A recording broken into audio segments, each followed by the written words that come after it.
नमस्कार, मैं हूं संदीप चौधरी। आज सीधा सवाल में बात तो होगी 2024 के लोकसभा चुनाव की ही।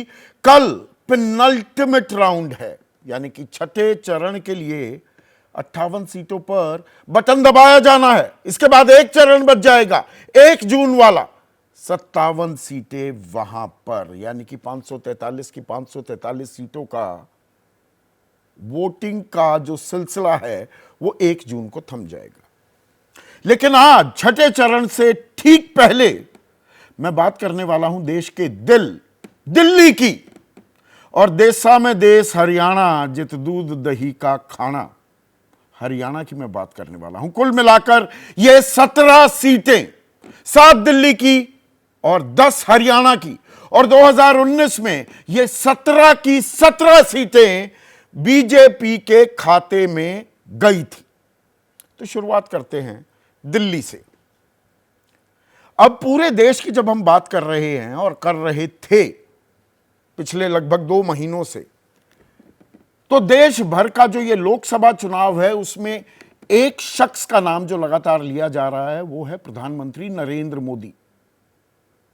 मुद्दा कोई एक सेंट्रल नैरेटिव मुद्दे को लेकर नहीं बन रहा, लेकिन मोदी हर चर्चा के केंद्र बिंदु में बने हुए हैं।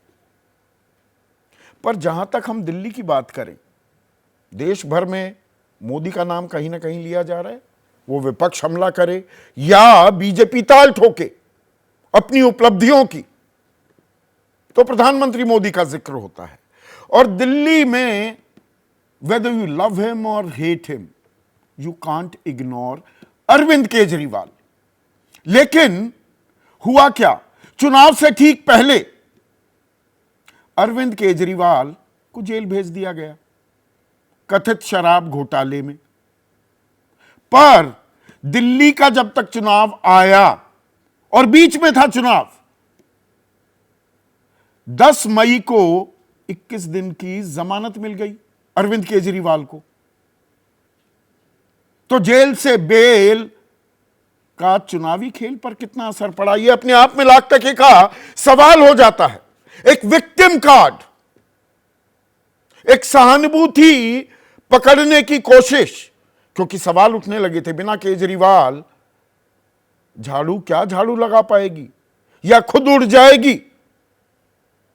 एक हतोत्साहित पार्टी काडर भी दिख रहा था, लेकिन एक नया जोश, एक जज्बा, एक उत्साह दिखा अरविंद केजरीवाल जब तिहाड़ जेल से बाहर आए।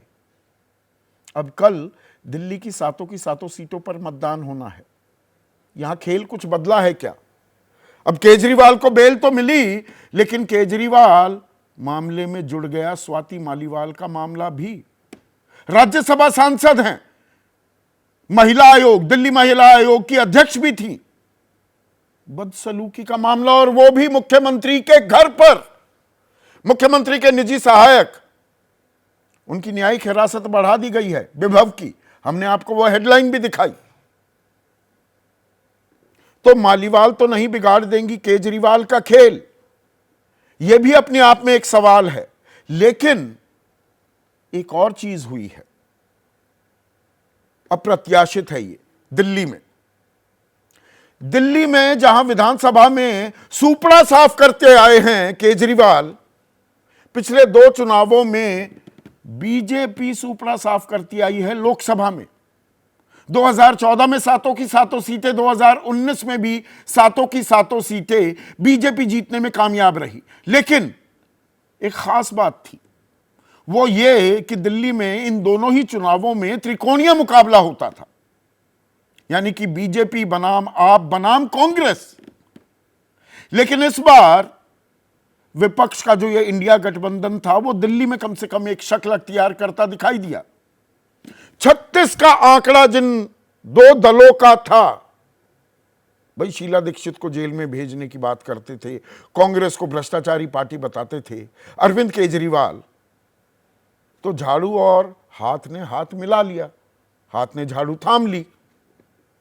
4 सीटों पर आम आदमी पार्टी चुनाव लड़ रही है और 3 पर कांग्रेस। अब इसके मायने क्या हैं, यह थोड़ा समझने की जरूरत है। तो यहां पर वोट शेयर आ जाता है। 2014 में बीजेपी 46.63, लगभग 47.5 मान लीजिए प्रतिशत वोट के साथ सातों की सातों सीटें जीतने में कामयाब हुई थी। कांग्रेस खाता भी नहीं खोल पाई, भाई 7 जीत ली तो दोनों का हाल यही था, कांग्रेस और आम आदमी पार्टी का। 15.25% वोट मिला कांग्रेस को और 33% से ज्यादा वोट मिल गया, थोड़ा ज्यादा 0.8 आम आदमी पार्टी को। और यहां पर एक चीज आप देखिए, अगर 15 और 33 को जोड़ लें तो यह 48% हो जाता है, यानी कि 2014 में बीजेपी के वोट प्रतिशत से ज्यादा कांग्रेस और आपका कंबाइंड वोट बैंक था।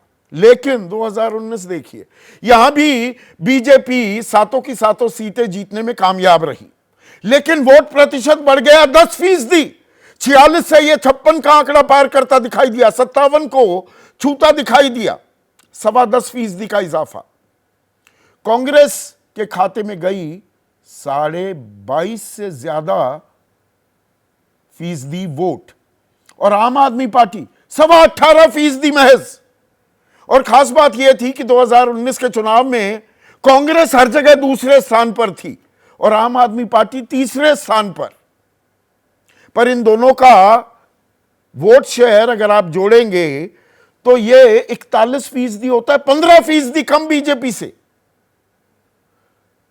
तो इस बार भी वैसा होता है तो क्या कोई अजब गजब नतीजा सामने आएगा? पर थोड़ा और इसको खोलने की जरूरत है मामले को। जो विधानसभा चुनाव हैं, विधानसभा चुनाव में अगर आप नजर डालें, 2015 में आम आदमी पार्टी 54% जीत गई थी वोट बैंक, 54.34%। और 2020 के विधानसभा चुनाव में भी 53.57, तो 53-54 के करीब विधानसभा में चुनाव ले जाती है, विधानसभा चुनाव में वोट ले जाती है आम आदमी पार्टी। और अब कांग्रेस भी साथ है और चुनाव स्थानीय हो रहा है, ऐसा बहुत जानकार कह रहे हैं। क्या इसका कोई इंपैक्ट होगा या ये मुंगेरी लाल के हसीन सपने विपक्ष संजोए हुए हैं? अब बात करते हैं हरियाणा की। 10 की 10 सीटें बीजेपी जीत गई, लोकसभा में 2 बार से सरकार भी है। 10 साल पहले तक हरियाणा में बीजेपी को 4 विधायकों की पार्टी कहा जाता था। 4 विधायक, भाई 3-4 आ जाएंगे बस, 90 की विधानसभा है। तो 10 सीटें हरियाणा में जीत गई बीजेपी और वोट प्रतिशत क्या था 2019 में? 58.5%।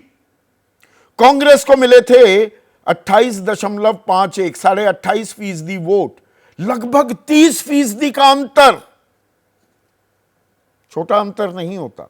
लेकिन 2014 में जाए तो 2014 में बीजेपी को मिले थे 34.84% वोट और कांग्रेस को लगभग 23%, 22.99, 23 मान लेते हैं उसे, तो भी 12% का अंतर था। लेकिन उस वक्त आईएनएलडी, त्रिकोणीय मुकाबला था, आईएनएलडी को 24% से ज्यादा वोट मिले थे। अब आईएनएलडी तो हाशिए पर चली गई। अभय चौटाला उनके इकलौते विधायक हैं। जेजेपी अलग पार्टी बना ली, उसकी चाबी से ही सत्ता का ताला खोला बीजेपी ने 2019 के विधानसभा चुनाव में। 10 की 10 विधानसभा लोकसभा सीटें जीतने के बाद भी विधानसभा चुनाव 4 महीने बाद हुए तो बीजेपी को 40 सीटें मिली। तो जेजेपी के साथ की उस चाबी की जरूरत पड़ गई थी सरकार बनाने के लिए, क्योंकि 46 था बहुमत का आंकड़ा। पर यह बहुमत हासिल करने में चाहे लोकसभा हो या विधानसभा, एक रणनीति भी अपनाई बीजेपी ने, वो था Jat versus non Jat political card. लोग कहते हैं 23-24% जाट हैं, कुछ 28% भी कहते हैं, और वही राजनीति पर हावी रहे हैं हरियाणा जब से अस्तित्व में आया 1966 में। पर बीजेपी ने गेम ही बदल दिया, नॉन जाट वोट बैंक को कंसोलिडेट किया और सत्ता पर काबिज होने में कामयाब भी हुई। क्या इस बार भी वो कार्ड चलेगा? क्योंकि ये जाट नॉन जाट में जाटों का एक बड़ा पुट भी बीजेपी के साथ जाता दिखा। 2019 का चुनाव राष्ट्रवाद पर बालाकोट स्ट्राइक को लेकर भी लड़ा गया था, और हरियाणा सबसे ज्यादा परमवीर, महावीर, वीर चक्र वो हरियाणा के लोगों ने ही जीते हैं। वहां तो हर घर में कोई ना कोई फौज से जुड़ा हुआ है। और किसानी से भी अब किसान आंदोलन चला, 750 किसान शहीद भी हुए। उसमें हरियाणा का पुट बहुत बड़ा था। जो दिल्ली बॉर्डर पर रोके गए किसान, वो हरियाणा का ही इलाका, हरियाणा से ही जुड़ता हुआ बॉर्डर है। तो किसान आंदोलन दिक्कत देगा क्या? बीजेपी के उम्मीदवारों को गांव देहात में घुसने नहीं दिया जा रहा है, ऐसी खबरें भी आ रही हैं। और इससे जुड़ जाता है अग्निवीर का मामला भी, कि भाई 4 साल नौकरी और फिर बाहर कर दिया, कोई पेंशन भी नहीं। सबसे ज्यादा मार क्या हरियाणा के युवा पर पड़ेगी? इसके साथ जेजेपी का सरकार छोड़ देना चुनाव से ठीक पहले मनोहर लाल खट्टर को मुख्यमंत्री पद से हटाया जाता है, नायब सिंह सैनी को मुख्यमंत्री बना दिया जाता है, फिर जेजेपी छोड़ देती है, फिर 3 निर्दलीय विधायक भी साथ छोड़ देते हैं। तो हरियाणा का खेल थोड़ा इंटरेस्टिंग होता जा रहा है। वहां भी कुछ चाल बदल रही है, या विपक्ष की खामखां की बातें खेल रही है। इसी पर आज हम चर्चा करने वाले हैं। ऐसे में आज का सीधा सवाल, जंगे हरियाणा, किसकी सत्ता किस पर निशाना? यहां बहुत खेल हो रहे हैं। और केजरीवाल की बेल, कितना बदला दिल्ली का खेल? 15 दिन हो जाएंगे कल जेल से अंतरिम बेल पर आए हुए अरविंद केजरीवाल को।